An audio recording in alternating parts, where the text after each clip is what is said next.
Welcome back to our series, where we uncover the tangled web of deceit and corruption. In this third chapter, Fortunes of Deceit, we explore how the crime family's wealth and assets have flourished, all thanks to Charles Nordby's pivotal role in saving their company from bankruptcy. Join us as we reveal the stark truth. Without Charles's intervention, none of their success would have been possible. Now let's all remember the man that Rayleigh's crime is all about. The greater the success of Rayleigh's, the bigger the crime against Charles Nordby. In our opinion, it seems that Charles Nordby was facing off against individuals who could be classified as psychopathic criminals. The trio of Jim Teal, Joyce Rayleigh Teal, and Chuck Collings exhibit characteristics of this nature, showing no remorse for their actions. Psychopaths will do anything to avoid having their crimes discovered, even going so far as to eliminate their victims, and making great efforts to hide their illegal actions. They will even ask others for help in covering up their wrongdoing. Given their substantial wealth, they found it particularly easy to conceal their misdeeds. Charles Nordby, a Bay Area retail consultant and the leading expert in his field, told Chuck Collings, Jim Teal, and Frank McMinn that his proven program would give Rayleigh's their highest profits ever, something that would have been fairly easy to achieve, especially since he indicated that the company was worth less than $1 at that time. At the time when Charles first began working to save the company, Rayleigh's, known as the highest price stores in town, were filthy, mismanaged, a shoplifter's paradise, and the shelves were barely stocked, which all reflected the true financial condition of Rayleigh's. The company was drowning in debt, struggling to meet its obligations to suppliers, and operating from a cramped and run-down converted townhome office space at 1515 20th Street. Charles Nordby, arriving in Sacramento with his program, was the miraculous turnaround that Rayleigh's needed to stay in business.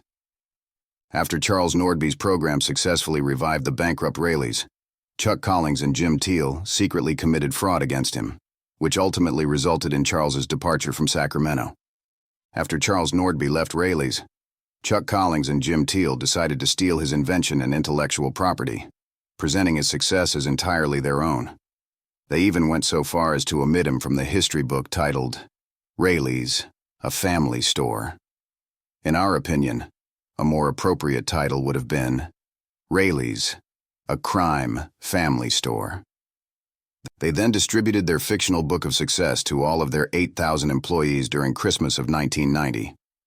Erasing Charles and all he had achieved for them from the narrative, which enabled them to distance themselves from the crime they committed against him. We must recognize that everything that happened at Rayleigh's after 1973 is a direct result of Charles Nordby's success. When you consider all that occurred, it could almost be compared to the California Gold Rush of 1849. One day, they're struggling and in dire circumstances, and the next, it's as if they've hit a gold vein.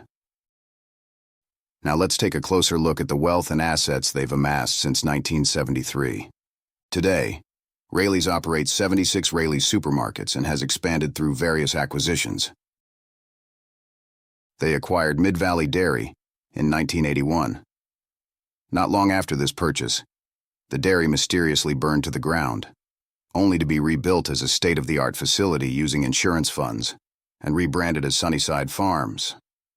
The circumstances surrounding the dairy's destruction and later rebuilding raised numerous questions dating back to 1943 when Tom Rayleigh's original Rayleigh's store in Placerville also burnt to the ground and was rebuilt at a different location with insurance money.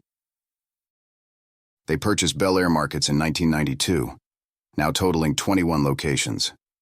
They then acquired Nob Hill Foods in 1998 and currently operate 18 stores.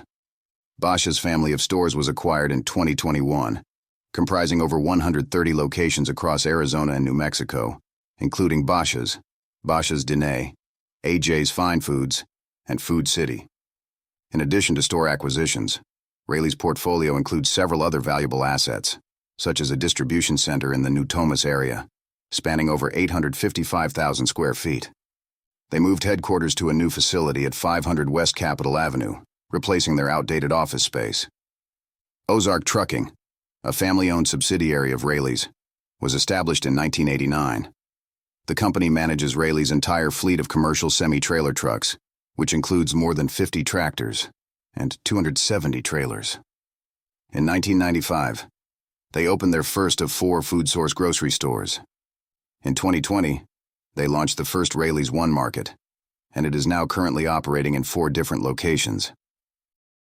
They opened a total of 13 Aisle 1 gas stations in Northern California and Nevada, before selling them to Anabi Oil in 2018. They secured a $15 million naming rights contract for Raley Field, now known as Sutter Health Park. As soon as the Raley Teal family realized their crime had been discovered, they quickly started making substantial charitable donations and engaging in philanthropic activities within the Sacramento community. Here are just a few examples of their contributions. Joyce Raley Teal donated $2 million towards the E. Claire Raley Transitional Living Complex Project's capital campaign. She also contributed to building the E. Claire Raley Performing Arts Studio, both of which were named in honor of her late mother, E. Claire Raley. Joyce Raley Teal has made significant contributions to the Crocker Art Museum in Sacramento, donating over $5 million. The Raley Teal family gifting $2 million to the Sutter Center for Psychiatry, where the Joyce Raley Teal Outpatient Center is now located. In 1986, Joyce Raley Teal and former Raley's president Chuck Collings founded the Food for Families organization. Raley's Food for Families program has raised over $31 million in donations. All of this serves as a reminder of how the Raley Teal family has leveraged their wealth to divert attention away from their crimes and launder their image. After all, you know what they say, money talks. Keep in mind, all of this increase in Raley's business and acquisitions are all the results of Charles Nordby's success starting in 1973, which means all of Raley's and Joyce Raley Teal's success and wealth all stem from the crime of fraud against Charles Nordby. Not only did the company reap the benefits of Charles' successful program, but so did all of the Raley Teal family, as well as those working in a position of power for the company. They have an extensive portfolio of luxury properties thanks to Charles Nordby. What you're viewing is just a selection of the homes and properties currently owned by the Raley Teal family, Keith Knopf and Bill Coyne.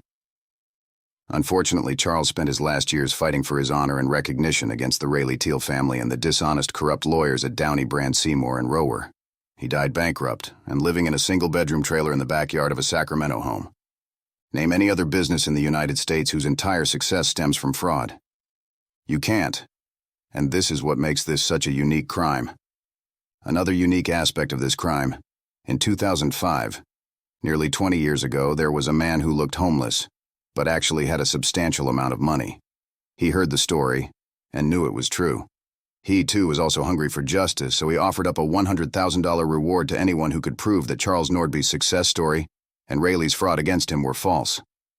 No one has ever been able to claim this reward because it is all true.